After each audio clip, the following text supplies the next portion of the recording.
It's great to be here. I'm Alan Oliver. I remember the days when I was in school when alphabetization used to put me sort of low in the appearances, but now that everything is alphabetized by first name, then I have to go first, right? Uh, this is my piece. It's called Shelter from the Storm. It was up there on the upper gallery next to the other Storm piece, beautiful piece that I forget the name of the artist, the other artist. Yes, gorgeous, yeah. In any case, I'm delighted to be participant in this show. It was a lot of fun on the night of the opening to stand by the piece and talk to people about it as they were observing it. Um, I had two sort of diametrically opposed reactions to this piece. One couple was looking at it and they were seeing all kinds of hope and optimism, and the other couple that was looking at it, and I guess just the man of the couple, was seeing all kinds of darkness and menace.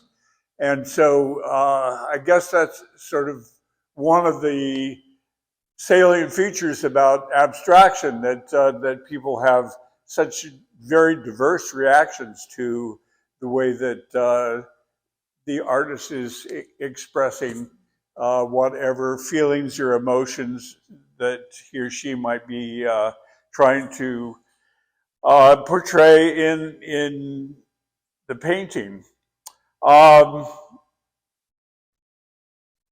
think that one of the things about the particular medium that I work in, which is liquid acrylic, is that in general it lends itself to abstraction rather than representational subject matter. I have experimented in different ways with trying to achieve images that are readily recognizable, and some of them have worked fairly well. But in general, I really prefer to let the painting express itself in a way that is, I'd have to describe as abstract. The interesting thing about abstraction is that it's very much on a continuum. I think that the kinds of things that people see in a painting are not something that I want to keep them from seeing. I was talking to a person who was interested in this show, and she said, "Are you militant about your abstraction?" And by that she meant that some other artist had just totally barred her from seeing anything in the painting. That she would say something like, "Well, there's an apple in there." No, no, no, no, no, absolutely not. And so, that is not my point of view at all. I really like to have people, see things, and in fact, that there is always in my relationship to my paintings moment when it becomes clear that there's something that I'm seeing in there, and working with these kinds of colors, with two different kinds of backgrounds, I eventually, saw sort of a conflicting forces type of thing. And I saw a beautiful little bird here that was safe from whatever was happening in the rest of the painting, and that's where the title came from. So thank you all. My name is Andrea Lopez, and I am a mixed media artist. I am originally from Colombia, but have been in the States for almost half of my life. I create mixed media paintings made of layers of collage and acrylic. Sometimes I use some oil pastels, crayons, charcoal, spray paint, wherever I can get my hands on. My subjects vary from abstract to realism and a combination of those two. I'm a lover of color and texture, and that's something that you can see very consistently throughout my work. This particular painting was part of a body of work of abstract paintings, basically exploring color. That's what inspired the work, my love for color. I was learning how to harmonize color. For those of you who wonder about that, is just having the same, having each color to have a little bit of each other in it. At the end, color is nothing but the perception of light. Light is the messenger, color is the message. And a color is as good as its neighbors. It's kind of like in life, we are who we hang out with. And so that's what this work was all about, my exploration of harmonization of colors, my learning of harmonization of colors, my longing for simplicity and balance. Yeah, that's what the work it was all about. I'm honored to be here with this group of very talented artists, and I'm happy to take any questions. Thank you. One, I'm not sure how to phrase it, but it looks like with your painting, it looks weather somehow. I wonder what you're conveying. Yeah, it's my love for texture. I just love all walls, and structures that have been washed by the weather, by the water, by the human hand. And so, color and texture are two big elements of my design. I'm always looking for it and working on it, making it, make the piece very textural in a way that you can actually touch it and feel like you're touching some old wall. Thank you. How many layers did you use in this painting, would you say? It's too many to count. Yeah. I don't think I can remember how many layers I put on each piece, but it's many. So I start usually with any color. I use paste also just to add to that texture. And then I just keep working on different layers. I like to do complementary colors. So if I start with a yellow, then I may go with a green, or may I go with a blue, and so forth and so on. I use an electric sander to just, bring the texture up and just fine grade into the painting and get all those colors underneath. Yeah. So is this on canvas or panel? This is on canvas. So it's very difficult to sand. Yeah. On canvas. I'm a gentle sander. Yeah. Apparently so. I know. Well, I can probably do 7-10 layers easily of color of paint, and then use the sander. But like I said, I don't go too hard. I use a fine disc. Yeah. You say there's a collage element? Yeah. Yeah, happily. So I start with a layer of paper, a layer of collage. I use vintage magazines. I use paper from old novels or soap operas, books, things like that. So I usually glue those or adhere those to the canvas using medium. Then I seal that with acrylic medium, and then I start adding layers of paint. And so some of the collage elements may pick through eventually, or some may just be buried in there forever. Yeah. Yeah, thank you so much, guys. Thanks for the questions. I appreciate it. Hi, I'm Don Gray. This is my piece right here, and it's an oil on canvas, and it's called, if I'm not mistaken, One Thing Leads to Another. That's pretty much descriptive of my process in painting most of the time. I've come from kind of a crazy background of, for years I painted representationally, realistically, and I kind of trained my eye and hand that way. And around the mid 80s, things started to go nuts for me. You know, I started moving in other directions, but I never fully, I kind of don't believe in this, oh, that was back then, I did that, and now I've progressed, and now I do this. I think you absorb your influences throughout your life, and so I've never relinquished one thing for another thing, really, is the way I think about it. So occasionally I return to representational subjects.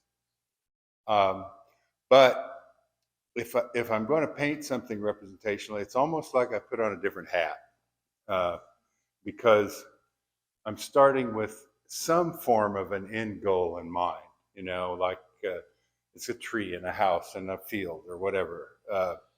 So I may make a lot of decisions in terms of changing it to expressively, but I sort of know where I'm going.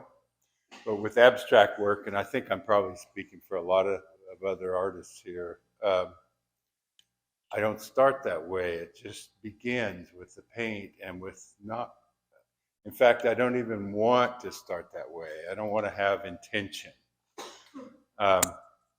I just want the painting to sort of speak to me as it goes. I find that equal measures fascinating, exhilarating, and frustrating because, and I'm curious about this, and I'm interested with anybody else's opinions on this idea of not having intention. If you truly don't have intention when you start a piece, why are you unhappy with it, you know, at any point in the process? What, you know, if I paint along and I do something and step back and go like that, well, there must be some kind of intention going on there, right? I mean, otherwise, wouldn't you just be content with what you create almost at any point? So that's something that really interests me a lot about the whole process. And the process otherwise is probably not, it's probably very similar to the way many of you also work. So it's not revolutionary or anything. I don't want to talk about that particularly. The other thing that I was thinking about was that the format of the work sometimes change. I often work as more squarish formats, but when I work in this wider format, I notice that I have a tendency to make things sort of in what I would guess I would call processional, or one thing next to another, next to another. And that sort of brings me to what I think all of us sort of carry within us, a certain kind of shape consciousness, I guess is what I call it. You respond to certain kinds of shapes when you create them. Organic, a lot of mine are organic, maybe sort of figurative. Alan was talking about finding things in the painting. I think it was the famous artist de Kooning, who said everything must have a likeness. So if you're working abstractly, we have a rage to understand and to comprehend things visually in particular. And it gets in the way, I think, of a lot of people responding to abstraction, because they think either that you have to find things in it, that that's what it's about, was finding the bird or whatever it is within it. And once they find it, oh, now I know all about this painting, you know. No, they don't know. it gets in the way with representational work, because you can look at a representational piece and say, oh, that's a tree in a house, and I lived in an old house that was like that, so now I fully understand it. You haven't comprehended it really. You've comprehended it on a surface level. So I think there's always more depth and more places to go, no matter what direction you're working or what style you work within. And the point that I try to do for myself, and that I would hope others could do when they come to my work or anyone else's, is to stay open to other possibilities and not try to close it off. So that's pretty much what I. So I'm finding this really interesting. I'm a clay artist, right? I have to start off with a loose intention. I apologize. My hearing is really bad in this room. You said what? I said I'm a clay artist and I have to start off with a given amount of intention. Oh, yes. But after that, I let the piece talk to me, right? And Right. often I've changed gears halfway through Uh-huh. because it looked like it wanted to be something else, Yeah. right? Yeah. But I can't just start with a blank canvas because I have to make it round or square to begin with. But I do relate to your letting it grow. Yeah. Well, yeah. I mean, especially sculptural methods. It's harder, I think, in a lot of ways, to be completely unintentional or think You you're. have to start off with You have to start with something. something.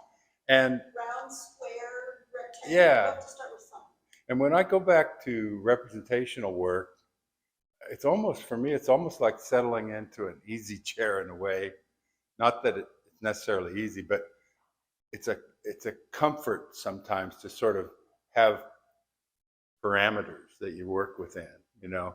And as abstract artists, what we sort of have to develop them for ourselves. That, you know, if we're not doing something that you see in the world, then we need to maybe we're going to choose to limit color, like Andrea, like you were talking about with your work, in terms of that harmonizing a certain color relationship.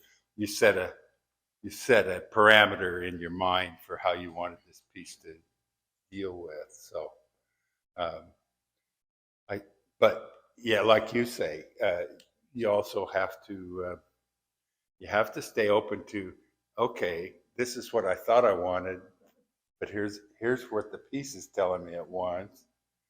And it's kind of a dance that can be exhilarating and frustrating, like I said. Thank you. Yes, thank you very much. Hello, everybody. I'm Jeff Grotz. I'm a photographer. I live up in Salmon Creek. Thanks for coming out on such a beautiful Saturday afternoon here in September. This is a great crowd. It's nice to see a support for abstract, and abstract is obviously very much alive in the community, and a lot of people resonate with it. So thanks for that. The name of this piece is SMA number 30. SMA is short for San Miguel de Allende, which is a colorful city in Mexico where this picture was taken from. I'm going to explain this in two different general concepts of the how and the why. So we'll start off with the how. So I'm a photographer and I have a digital SLR. It's got a multiple exposure feature baked into it. So what I've done here is I've gone up to the side of this stucco wall, and it's orange, but it's very faded and kind of eroded. And what the owners have done is they've painted 3 separate shades of orange on it because they're going to repaint the wall, and they're just trying to decide which shade of orange they want to use. So I've told my camera, hey, the next 5 exposures that I take, I want you to merge all those into one. And so I am moving the camera in various positions, employing these squares to create a composition that's pleasing to my eye. And so I do my 5 exposures. The camera crams them all together, and I look at it, I'm like, yeah, it's kind of messy over here, but this area looks good. How did I do it? What was the choreography? And so I remember how the choreography went, and I adjust it to, eliminate the negative and accentuate the positive, as they say, until I get something that's more eloquent and balanced as far as the elements of design are concerned. So that's how that's done. So there's no Photoshop involved with this whatsoever. All right, so that's the how. The why, well, I've been shooting camera for 40 years or so, and throughout my career, I've noticed my style get more and more abstract, eliminating more and more visual items, reducing things so it's almost like it's just about line and texture and form and color. And it's not even about the subject anymore. The subject just is just there to communicate the elements of design. So this is the result of this. This is where I'm going. No, it doesn't mean I'm always shooting abstract. I'm always employing this multiple exposure feature. I still shoot black and white film, so I still do color landscape. So sometimes the subject lends itself to this. I will almost, if anything stays still for long enough, I'll try the multiple exposure feature and just see what happens. And sometimes it doesn't work, and sometimes it does. So another part of the why is back when I was a kid, a good friend of mine, his parents were very sophisticated. I would go to his house, and they would have the classical music on. They'd been doing the crossword puzzle, and they had all this artwork on the wall. Turns out that their great step uncle, I believe it was Joseph Albers, and they had a couple of his pieces on the wall. And I just remember, I think they were some of those square color studies that he made so famous. And I remember just looking at those, just like, that was fascinating to me. Even as a kid, it just kind of resonated with me. I think it got kind of baked into my DNA. And this is coming out now. Now it's coming out now. The homage to the square has returned. So that's kind of the why. So, basically reducing everything down throughout my career and then being influenced by the modern masters through museum visits and just hanging with the right people. So that's the how and why. Thanks very much. Cheers. Hi, my name's Jeremy. I'm a stone sculptor based out of Portland, Oregon for now. And I'm not going to be hauling my piece up here because aside from being heavy, I separated my shoulder recently. So we're taking a little bit of a break. But anyways, just a brief background about me. I'm most of my artistic background historically is more in music and performing arts, but I kind of stumbled into stone carving and got real serious about it about 10 years ago. And since then, I've worked as both a professional sculptor and an industrial and architectural stone fabricator. And so it's pretty much a all the time, full-time thing for me. Abstraction, I suppose, is our subject. So I think thinking of at least my sort of conceptual relationship with why I prefer working abstractly, it's like, when was the last time any of us heard a unique perspective or idea on anything? Like, there's like 8 billion people all screaming into the void. I've had enough. I'm not brilliant enough to put out any sort of a concept that is gonna, I mean, what's the point? So what I would prefer is that if someone interacts with one of my pieces of artwork, that they just completely forget what they were doing that day. Just to have a moment of peace, and to be able to just kind of clear your mind. That's kind of more that's what I'm trying to get out of the process of working. And so hopefully that comes through. And it's not to say that I can't imbue it with some sort of conceptualization. It usually comes sort of after the fact or during the process. Because typically when I'm working, like, I usually start a piece because I'm trying to address, I'm trying to give myself a technical challenge or something generally relating to just nuance of form, and then I'll find a meaning. So the piece that I have in here, for example, clearly just kind of starting with the technical challenge of, so it's basically a Mobius form in local basalt, and so the technical challenge there is carving a Mobius out of basalt and getting the line work really clean and precise. So I had to kind of develop a methodology for doing that that's similar to like a traditional, like, Italian macchina a punto strategy, but I'm using a little bit of mathematical computation to determine the form And then from there, I tend to like to embody the process as early as I can. So I just use the computer for the computation, take measurements and essentially determine like radial addresses. And then I get on my drafting table and I make a full size scale template. And then given, those addresses of like, degrees, distance, depth, I plot those onto a physical template. And then I just take that to the stone and start projecting in to find those points kind of the same way, similar to how you would use a pointing machine in like traditional sort of Italian carving. So that was just, kind of how I was playing with that one. But to me, it's like okay, cool, Mobius technical challenge, but like it doesn't say anything. It's not interesting, it's just a form. So I've noticed that with a lot of the other artists that kind of work in, toroidal derivations and Mobius forms and that sort of like clean geometry, it's very much about the continuity and the infinite and the returning to the beginning and all of that.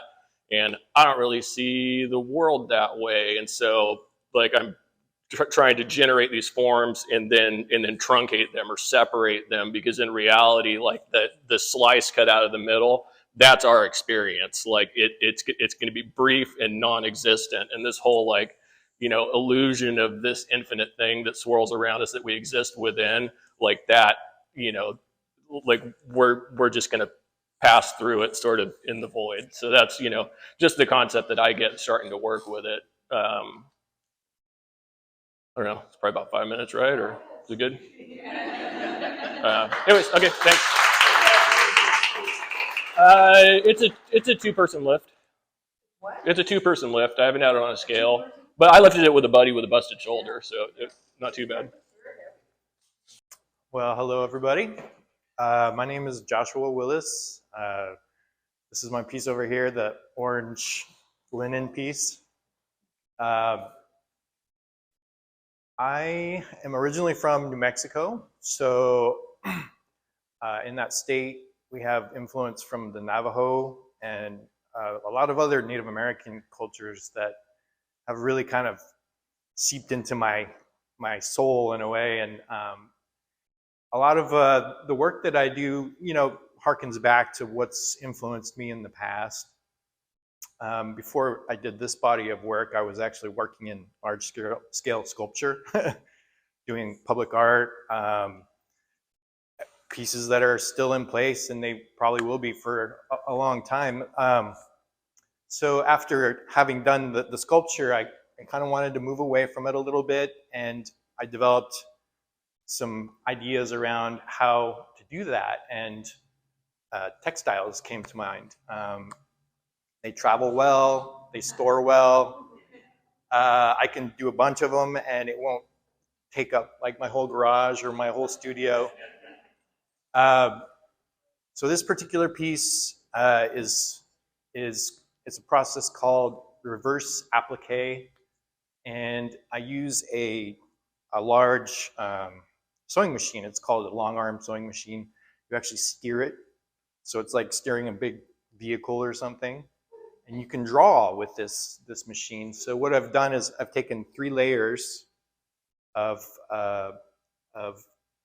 upholstery grade linen and welded them together, and with the drawing of threads. And then I've gone back into that and removed pieces from it. And that's kind of the process. So I've done probably about, 40 works like this, and this one somehow was the most successful. It feels very calming to me. I feel that patterns are a way that humanity has developed a way to talk about abstraction. I think patterns they happen everywhere, and you see them in the ocean, you see them in the rivers, you see them in a cliff wall. And I think that our desire is to sort of represent that abstraction in some ways. You can do it by painting a perfect, landscape, or you can do it by sort of interacting with patterns. And so that's kind of my interpretation of how this fits into abstraction, is that everything we do is abstract. Even a representational piece in a way is an abstraction. I don't have anything too much more to say about that. Do you guys have any questions? Oh, okay. Well, you do have 2 minutes left in your 5 minute segment. Yes. Did you apply color, or was the color already there in your list? So yeah, there was an upholstery shop near where I used to live, and I would go into that shop and just scour for the remnants usually. So it's a very expensive material to use. So I'd always have to sort of like plan how to use it before I actually started going on. And it's a very different approach than say this painting where he's working through a progression of things. I plan the piece, but the abstraction sort of happens when I'm planning it. So in the drawing process, and once I have what I think is successful, then I go for it. And things happen while you're making the piece that add to the sort of depth of the piece. So yeah, this one has just been one of the more successful ones that I've done. So this is the original color. yeah, it is. Have you ever experimented with adding color yourself, or was that ever? Yeah, so part of this body of work is often adding paint to this surface and then sewing back onto it. And, so yeah, I have done that fairly often too, and other pieces within this body of work. Yes. Joshua, when we talked at the opening, you said that you had been affiliated with a quilt group at one point, but they sort of kicked you out because you were doing traditional quilts or something like that. Well, so when I started doing textiles, I got affiliated with some groups in New Mexico that, help promote the work. You're just part of a community essentially. And yeah, so I didn't feel quilting really fit the body of work that I was doing. I'm using it as part of the textile, but I feel like the word quilt kind of puts it into a craft category, and I just didn't want to associate with that so much. So I left the group. You left voluntarily. Voluntarily, yeah. Just because I arrived at that after getting involved for a little while. Thank you, Joshua. Thanks.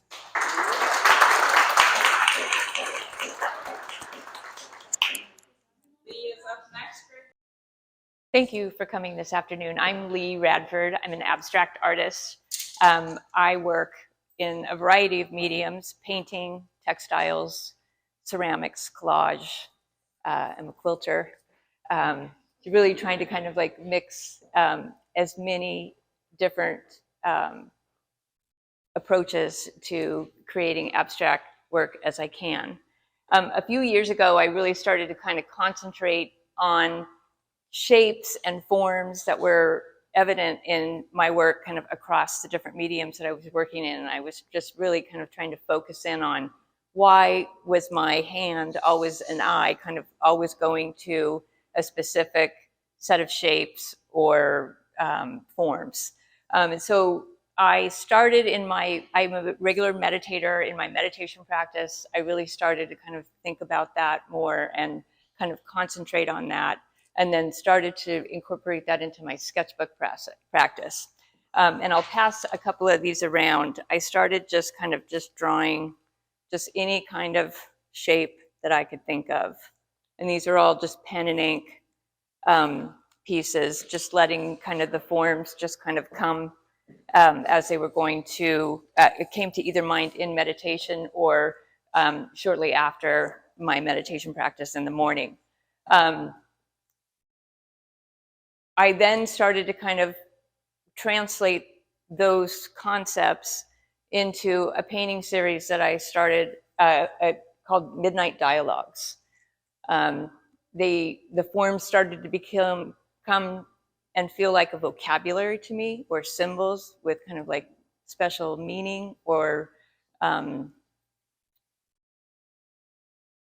sensibility to me. So I started kind of working on those. My process is to work on quite a few pieces at once. I have probably another 10 paintings of various sizes kind of in progress with this. I start to lay down color.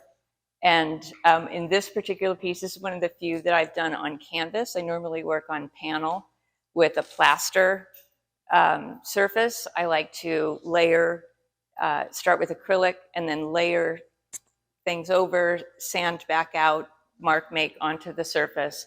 I really am attracted, as Andrea mentioned, with a really textury surface. And the more I can kind of embed into that texture, the better I seem to gravitate toward it and toward like it. On this piece, this is on canvas. I use calcium carbonate in my gesso to really kind of add some tooth to the surface. And I also layered in some collage images on the beginning before I kind of started to lay the paint down. So again, I kind of start with acrylic, and then at some point I move over to oil. And most of the forms that you see were color that was laid down before the blue goes on. And then it's kind of this push-pull. I normally just start with kind of a very loose color palette, knowing that I'm going to kind of start working with these kind of inky blues, and just let the forms kind of reveal themselves. With this piece, it was really trying to kind of create kind of a sense of energy, whether it be kind of whether you see it as kind of swirling or whether it's kind of more of a slow motion. I wanted kind of the energy and the feel of the forms kind of dancing within the piece. I will leave you with this little quote I was just reading. This is a great book called The Other Side, talking about women and using art and the spirit world. It says, vision can be arrested, tripped up, or pulled back in order to float free again. It encounters reflections, echoes, and fugitive flickers, which, when traced, evaporate. Artists employ art because that's the language they understand, even as it often baffles them. The act of painting is one of translating text unknown even to yourself. Thank you.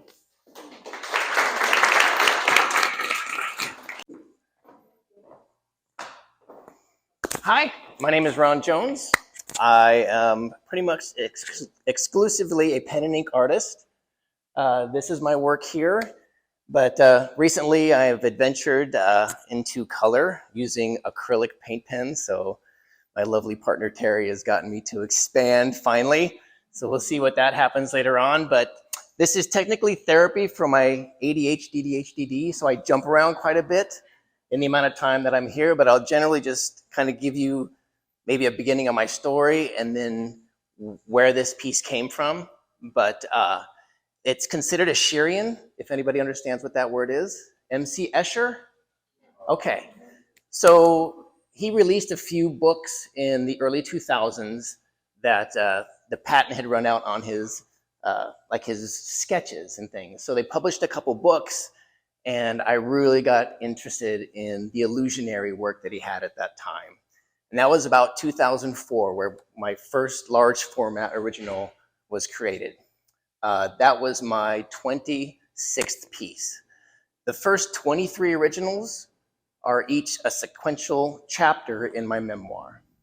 And I designed that at the time, not knowing about it, but a friend of mine pointed it out, that my work is related to what's known as the Fibonacci. So I used that algorithm to come up with each piece in that line of work. You know, where do you get your ideas? Well, Fibonacci it's a number line 0, 1, 1, 2, 3, 5. You take your current number and you add your previous and you get your next. So while I'm working on my current piece, I have all the other pieces that I've done all these different line works, And so that's what I get for my next. So I don't have any writer's block.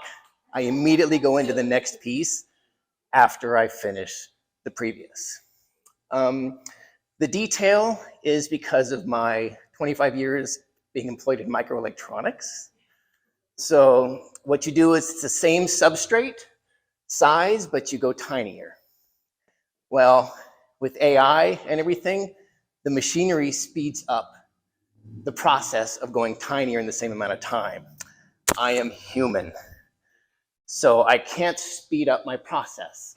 So generally, there's about 3 to 5 years between my large format originals. This started in COVID, and I just finished it like 5 months ago.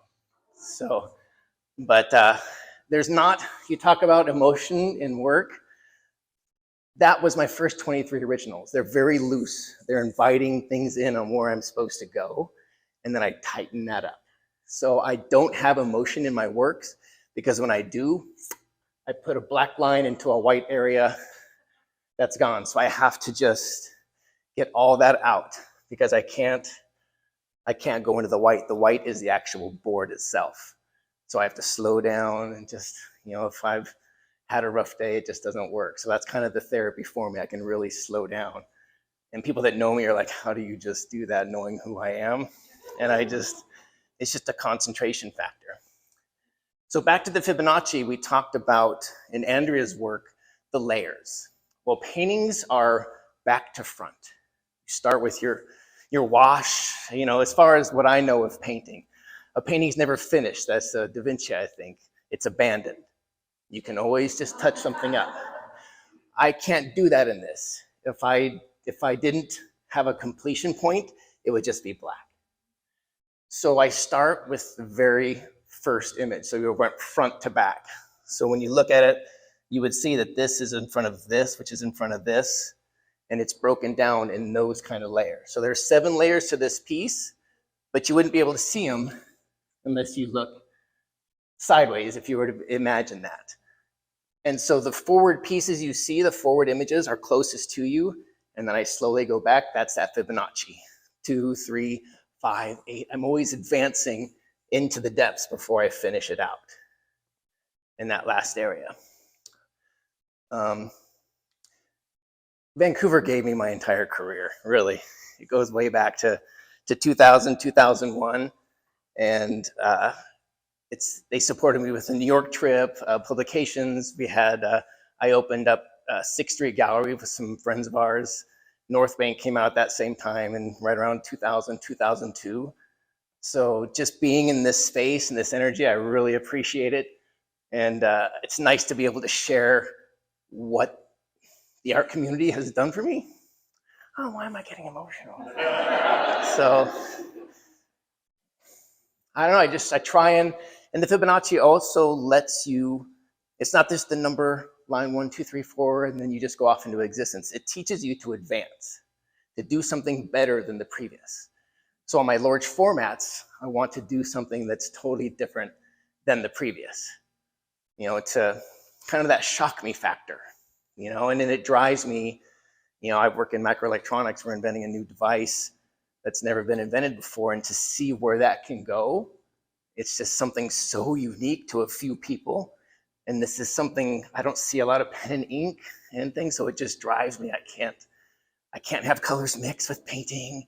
I don't do clay sculpture. I've tried a few things years ago, but you know, this artist here was like, oh my gosh, she's like really just, she doesn't have a niche. Her niche is like all of this creativity, like Terry, you know, she spreads things out, but I focus. And so I'm slowly starting to branch out a little bit more colors and things. So we'll see what happens there. Also, the title of this piece, I did question marks because it's actually in the piece. It's Morse code. So just a few hidden spots in there. So Thank you, Rob. yeah, you bet.